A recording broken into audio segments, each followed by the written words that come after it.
बिस्मिल्लाहिर्रहमानिर्रहीम। आज का जो हमारा लेक्चर है that is a lab session. इस सेशन के अंदर हम रेगुलर एक्सप्रेशंस को जावास्क्रिप्ट में यूज करते हुए कुछ प्रैक्टिसेस करेंगे। तो उनका रिकैप लेते हैं। हमने रेगुलर एक्सप्रेशंस जब स्टडी किए थे तो हमने देखे थे डिफरेंट किस्म के मॉडिफायर्स एग्जिस्ट करते हैं। उसमें से एक मॉडिफायर जो है वो आई है, एक जी है और एक एम है। आई मॉडिफायर यूज होता है केस इनसेंसिटिव मैचिंग के लिए, जब हमें इससे कंसर्न नहीं है कि हमारा जो टेक्स्ट है वो कैपिटल या स्मॉल दोनों में से किसी एक ऑप्शन में एग्जिस्ट कर सकता है। सो उसको आउटपुट करवाने के लिए हम आई का मॉडिफायर यूज करते हैं। जी का मॉडिफायर इसलिए यूज किया जाता है जब हमने ग्लोबल मैचिंग परफॉर्म करवानी है कि हम तमाम पॉसिबल मैचेस फाइंड करना चाहते हैं rather than stopping at first. इसी तरह से मल्टी लाइन मैचिंग के लिए हम एम का मॉडिफायर यूज कर सकते हैं, और हमने कुछ इनकी एग्जांपल्स भी देखी थी कि इस तरह से अगर हम स्ट्रिंग लें और पैटर्न हम इस तरह डिफाइन कर लें और हमारा जो मॉडिफायर है वो यहाँ पे आ जाए, तो जो इसकी आउटपुट आएगी जब हमने इस फाइंड करना है और ग्लोबली फाइंड करना है तो वो आपको इस तरह से देगा आउटपुट, यानी आपको 2 बार इस आउटपुट में मिल जाएगा। लेकिन अगर हम इसको केस इंसेंसिटिव भी बना देते हैं तो आप देख रहे हैं कि यहाँ पे एक और इस भी एग्जिस्ट करता है बट वो कैपिटल में है। सो अगर आप इसको केस इंसेंसिटिव बना देते हैं तो आपके आउटपुट में ये वाला इस भी शामिल हो जाता है। फिर हमने डिफरेंट किस्म के ब्रैकेट्स देखी थी और ब्रैकेट्स का यूज देखा था कि ये यूज होती है रेंज डिफाइन करने के लिए। रेंज इसलिए डिफाइन की जाती है कि हमें समटाइम एक या 2 वर्ड्स फाइंड नहीं करने होते, हमें मल्टीपल रेंजेस पे कंसिस्ट करवाना होता है अपना पैटर्न।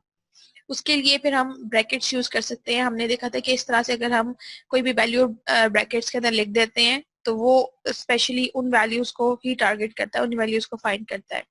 फिर हमने देखा था कि अगर हमने इन्हीं इसी चीज की निगेशन करनी है उसके लिए फिर हम इस पे हैट साइन लगा देते हैं और उसके बाद फिर आप वो वैल्यू लिख देते हैं कि आप ये चाहते हैं कि इन वैल्यूज के अलावा जितनी भी वैल्यूज है उनको कंसिडर करें, लेकिन ये जो वैल्यूज है इन्हें कंसिडर ना किया जाए। हमने देखा था कि हम रेंजेस भी डिफाइन कर सकते हैं। लाइक हमने कहा कि 0-9, 0 से लेकर 9 तक जो डिजिट कोई भी आए आप उसको आइडेंटिफाई करें। सो ये आपको हेल्प करेगा कि आप कोई भी डिजिट वैल्यू जो होगी, कोई नंबर वैल्यू होगी, उसको आइडेंटिफाई करने में आप इस पैटर्न को यूज कर सकते हैं। इस ब्रैकेट्स इस तरह से यूज कर सकते हैं। फिर आप अपर केस, लोअर केस और स्पेशल किस्म के कैरेक्टर्स, रैंडम कैरेक्टर्स भी दे सकते हैं। आप डिफरेंट किस्म की वर्ड बेस्ड वैल्यूज भी दे सकते हैं जिसमें मल्टीपल ऑप्शंस होंगी कि रेड को सर्च करें या ब्लू को या ग्रीन को सर्च करें। इसमें आपने दरमियान में और सिंबल डाला हुआ है। सो मल्टीपल ऑल्टरनेटिव्स भी स्पेसिफाई इस तरह से किए जा सकते हैं। फिर हमने कुछ मेटा कैरेक्टर्स स्टडी किए थे जिनकी मदद से हम अपना रेगुलर एक्सप्रेशन डिफाइन कर सकते हैं। उसमें हमने देखा था कि जो /W जो करेक्टर है वो हमें हेल्प करता है कि हम एक वर्ड करेक्टर को फाइंड कर लें। On the contrary capital W का जो है वो करेक्टर हमें हेल्प करता है कि हम एक नॉन वर्ड करेक्टर को फाइंड कर सकते हैं। इस तरह से /D हमें हेल्प करता है कि हम एक डिजिट फाइंड कर सकते हैं, एंड इसी के ऑपोजिट कैपिटल D हमें हेल्प करता है कि हम एक नॉन डिजिट करेक्टर को फाइंड कर सकते हैं। सो हमारे पास स्मॉल s यूज किया जा सकता है वाइट स्पेस फाइंड करने के लिए और capital S non white space find करने के लिए। इसी तरह से हम कोई भी कैरेक्टर फाइंड कर सकते हैं जो कि बिगिनिंग पे ना हो, या हम ऐसा भी कैरेक्टर फाइंड कर सकते हैं जो किसी बिगिनिंग पे हो बाय यूजिंग V और कैपिटल B। इसी तरह से ये तमाम लिस्ट हमारे पास मौजूद है जो हमें हेल्प कर सकती है कि हम डिफरेंट किस्म के एक्सप्रेशंस को डिफाइन कर सकते हैं। फिर हमने कुछ एग्जांपल्स भी देखी थी कि हम इस तरह से पैटर्न डिफाइन कर देते हैं रेंज के हिसाब से और उसका हम मैचिंग करवा लेते हैं अपनी स्ट्रिंग के साथ इस पैटर्न की, तो हमारे पास अकॉर्डिंगली आउटपुट भी उस पैटर्न के हिसाब से आ जाती है। अब आपका टास्क आ गया कि आपने करना क्या है। आपने एक फॉर्म डिजाइन करना है जो आपको गिवन है, अभी उसको आपको मैं दिखा देती हूँ। उसके लिए एक यूजर इनमें से किसी बटन पे क्लिक करेगा, लाइक वेरीफाई एज पे क्लिक करता है, वेरीफाई कॉन्टेक्ट पे या वेरीफाई टाइम पे क्लिक करता है, तो उनका गिवन एक क्राइटेरिया है, उसकी बेसिस के ऊपर वेरिफिकेशन परफॉर्म की जाएगी। यानी एज वेरीफाई की जाएगी, कॉन्टेक्ट वेरीफाई किया जाएगा, टाइम वेरीफाई किया जाएगा। और वेरीफाई करने के लिए जो हमारे पास क्राइटेरिया है वो कुछ इस तरह से है कि एज जो है वो 12 से 55 के दरमियान होनी चाहिए, नंबर्स की फॉर्म में होनी चाहिए, 2 डिजिट्स नंबर चल रहे हैं। इसी तरह से कॉन्टेक्ट नंबर जो है उसमें स्टार्ट पे 3 डिजिट्स आएंगे, देन डैश के बाद 6 डिजिट्स आ रहे हैं। ये कोई भी चीज हो सकती है, नंबर किसी भी फॉर्मेट, नंबर कोई भी हो सकता है बट फॉर्मेट उसका इस तरह से होना चाहिए। अगर इस फॉर्मेट में नहीं है तो आपका कॉन्टेक्ट जो है वो इनकरेक्ट है। टाइम ऑफ एंट्री वेरीफाई किया जाएगा, पहले 2 डिजिट्स आएंगे, देन आपके पास कॉलन आएगा, देन आपके पास 2 डिजिट्स आएंगे, उसके बाद या पीएम लिखा होगा या एएम लिखा होगा। दोनों एक्सेप्टेबल हैं, यानी टाइम जो है वो वैलिड टाइम्स हैं।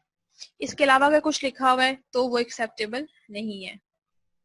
उसके बाद यूजर जो है वो इनपुट एरिया के अंदर कोई भी कोड HTML का एंटर कर सकता है, और अगर आप एक्सट्रैक्ट हेडिंग के बटन पे क्लिक करेंगे तो HTML के कोड में अगर हेडिंग्स जो भी लिखी हुई हैं उनको एक्सट्रैक्ट कर लिया जाएगा। इसी तरह से अगर यूजर क्लिक करता है चेक फॉर स्लैंग वर्ड्स, तो आप यूजर ने अगर HTML कोड के अलावा नॉर्मल टेक्स्ट लिखा है और उस टेक्स्ट में अगर स्लैंग वर्ड्स एग्जिस्ट कर रहे हैं तो वो जो भी स्लैंग वर्ड्स हैं आउटपुट एरिया के अंदर उनकी आउटपुट आ जानी चाहिए। ठीक है, यानी जो आपका रेलिवेंट टास्क है हेडिंग एक्सट्रैक्ट करने का या स्लैंग वर्ड एक्सट्रैक्ट करने का, वह आउटपुट एरिया में नजर आना चाहिए। अब ये वो एक फॉर्म है जो आपने डिजाइन करना है। इसमें आप ये 3 फील्ड्स देख रहे हैं, इनके अगेंस्ट 3 बटन्स देख रहे हैं। एज लिख के यूजर जब इसे क्लिक करेगा तो एज वेरीफाई हो, इस तरह से कॉन्टेक्ट वेरीफाई हो, इस तरह से टाइम भी वेरीफाई हो जाए।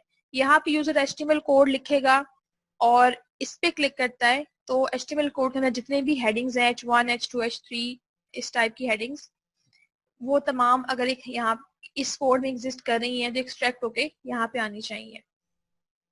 और अगर यूजर यहाँ HTML कोड के अलावा नॉर्मल कोड लिखता है, नॉर्मल टेक्स्ट लिखता है, टेक्स्ट फाइल लिखता है या अपनी मर्जी से कुछ भी लिख देता है, इनपुट कर देता है, तो उसके अंदर जब आप इस पे क्लिक करें it should look for the slang words के स्लैंग वर्ड्स कौन कौन से एग्जिस्ट कर रहे हैं इस टेक्स्ट के अंदर। अगर स्लैंग वर्ड्स हैं तो उनको यहाँ पर आउटपुट करवा दें। अब स्लैंग वर्ड्स के लिए हमारे पास 2 ऑप्शंस हैं, या आप ये वाला सेट यूज कर ले या आप ये वाला सेट यूज कर लें।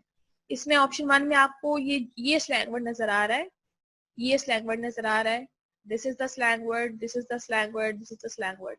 सो इनमें से या आप ये वाला ले लें कि आप इन तमाम के लिए डिफाइन कर दें क्राइटेरिया, या आप दूसरी ऑप्शन ले लें, उसमें एक ये स्लैंग वर्ड है, this is the slang word, this is the slang word and this is the slang word. ये तमाम इस तरह से, ये जो रेड में आपको नजर आ रहे हैं, these are the slang words. So आप इन 2 ऑप्शंस में से कोई भी ऑप्शन चूज कर सकते हैं कि हम सिर्फ इनको ही कैटर करेंगे। और फिर अगर अब जो टेक्स्ट आपने सैंपल टेक्स्ट लिखा है उसमें ये वर्ड्स में से कोई भी वर्ड आ रहा है तो उसको जो है वो अकॉर्डिंगली आउटपुट जनरेट करनी है। So this is your lab task.